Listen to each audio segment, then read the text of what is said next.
Doctor Luis Arriaza. Woo!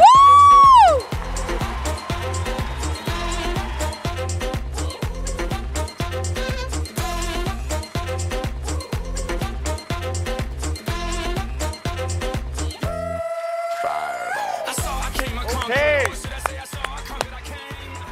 How's everyone doing? This is unbelievable. Everybody repeat after me. No, everybody, I know it's late. I know we're hungry. I know we're tired. But someone is here, someone has come because they need a tremendous blessing in their life. Someone has come here because they need a radical change in their life. So I want you to repeat after me. There is unprecedented favor coming into my life. And I want you to know, you don't have to repeat that part. And I want you to know that all you have to do is be open to receive it. That's it. You don't have to do anything else. You just have to be open to receive it. Before we get started, let me ask you a question. Who here is in love? Not just with the company or a thing, but who's here in love with, like, your significant other? Who's in love with their wife? Who's in love with their husband? Who's in love with their girlfriend? Hopefully you're not in love with your girlfriend and a wife at the same time. Part of the reason why, second to God, that I am here is because of my beautiful wife. Can you please give her a big round of applause?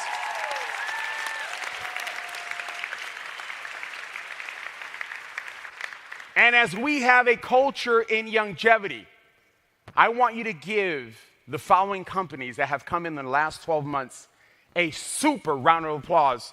Savor Natural Foods, where are you? Give them a big round of applause, please. Rico Life, where's Rico Life?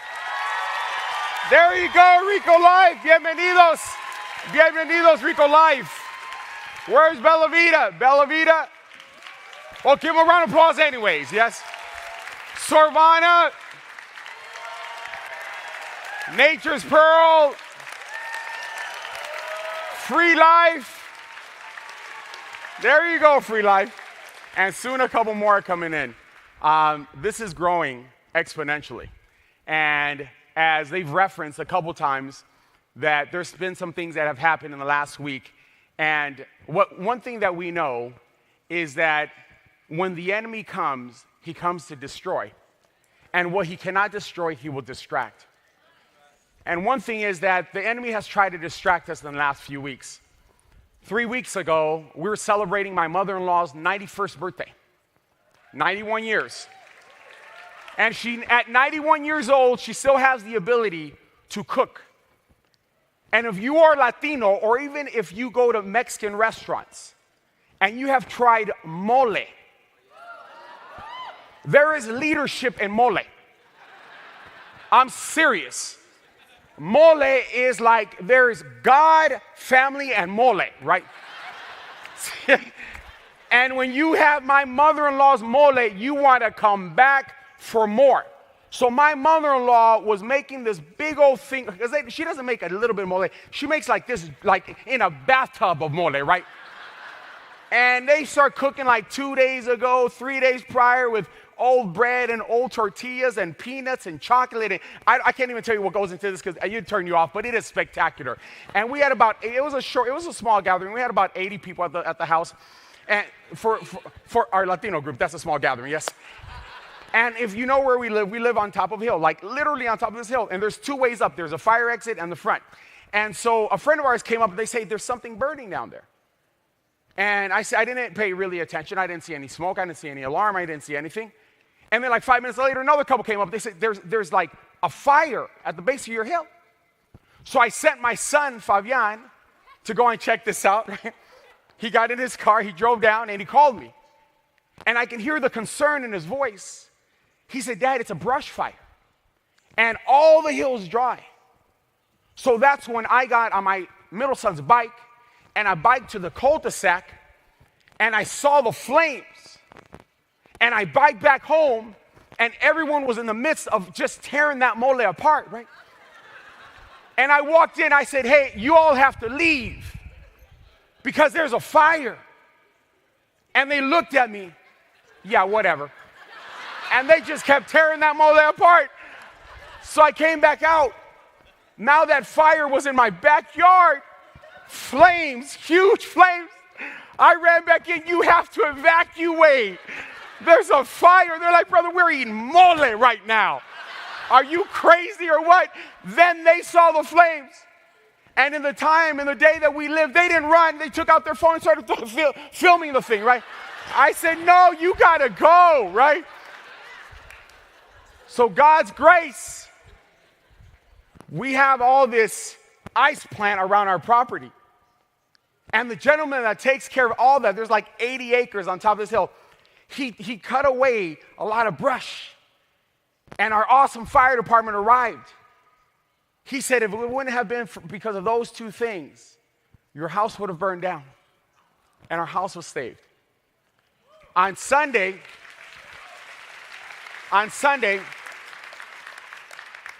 we have 5 children. For those of you that don't know me, we have 5 kids. 3 boys and 2 girls. We have Elijah, who's 8, Isaiah, who's 10, and Fabian, who's 16. We have Conchita, who's 87, and Vicente, who's 91. And often the girls are worse than the boys. And Sunday at about 4 o'clock in the morning, I hear my mom screaming. So I get up, and she had slipped off her bed. And she probably was sitting for a while, and she's not doing real well, and she had thrown up on herself. So I called Avelia, and we got her up, and in the process of lifting her, she defecated. And I can see that she felt humiliated. Avelia, because she has so much experience, because of her dad and everything, we cleaned her up, put her to bed, got up the next morning. I got up that morning and headed to church. En route to the church, we were parking, and in the parking lot, we get a call by the woman who takes care of our home and takes care of our mom. She said my mom had slipped again. So this time we came home, and her hands were very clammy. She looked very pale. She was perspiring. She had shortness of breath. She wasn't very coherent. So we decided to call the paramedics, and they took her to the hospital. That was at 8:30 in the morning. All day long, we were dealing with the hospital, talking to the doctors. At about 7 o'clock, I show up, talk to my mom. She's stable. I'm literally walking out of the hospital, and my son Isaiah calls me. He says, Dad, where are you? I said, son, you know where I am. I'm leaving the hospital. I'm going home. He says, don't leave. I said, why? Because Nana Vicenta, my mother-in-law, who loves to water at 91, slipped and fell and broke her hip. That same day, 12 hours later.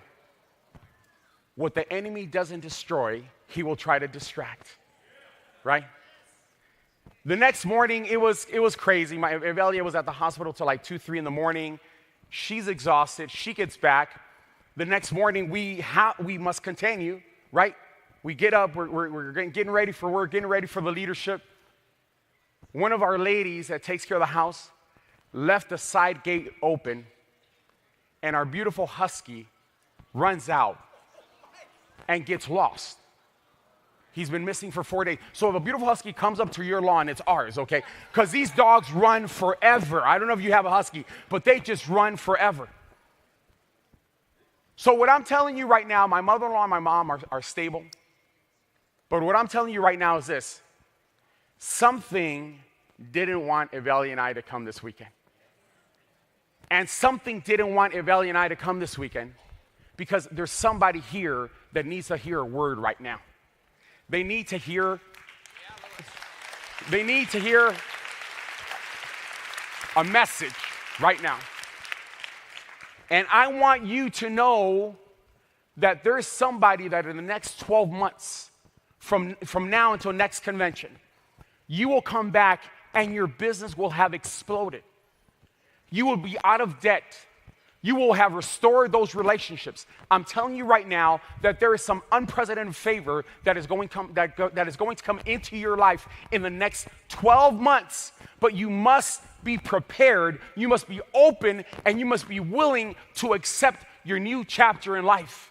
You must have the ability and the power to close that old chapter. You must have the ability and the power to release that old relationship. You must have the ability and the power to stop those old habits and rituals that are not giving you the life that you want. Because I'm telling you right now, there's some favor that's coming to some of you guys in the next 12 months. And they're coming to everybody who is open to receive it.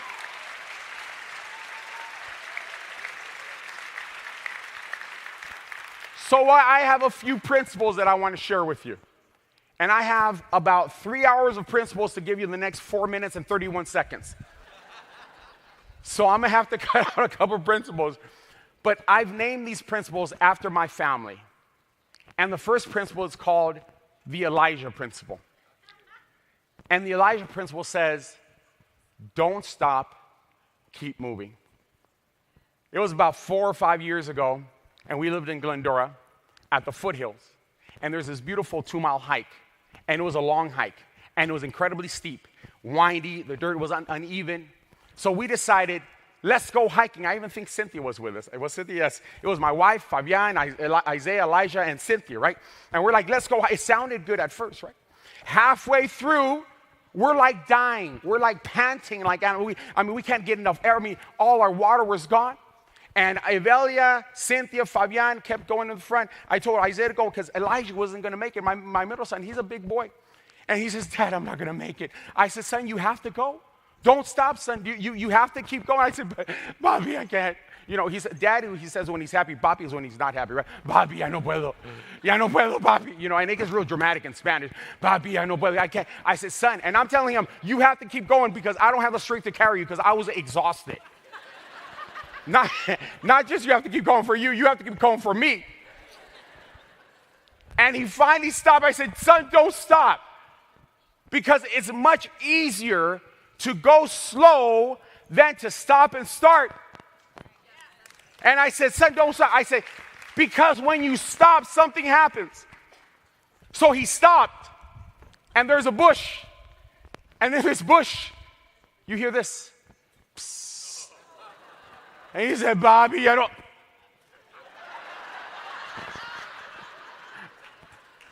He says, what's that?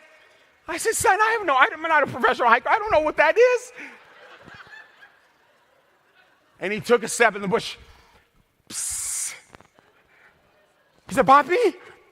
No voice of concern. He said, what's that? I said, son, I don't know. And then we see this little thing slither out. And it was a rattlesnake. And he takes off right. I said, son, I'm like trying to chase. I thought you were tired. When you stop, see, he started running not because he wanted to. He started running because there was danger. See, when you stop the run of life, danger will sit in. I promise you that. It is easier for you to just keep pushing along. If you cannot sprint, run. If you cannot run, walk. If you cannot walk, crawl, but don't stop.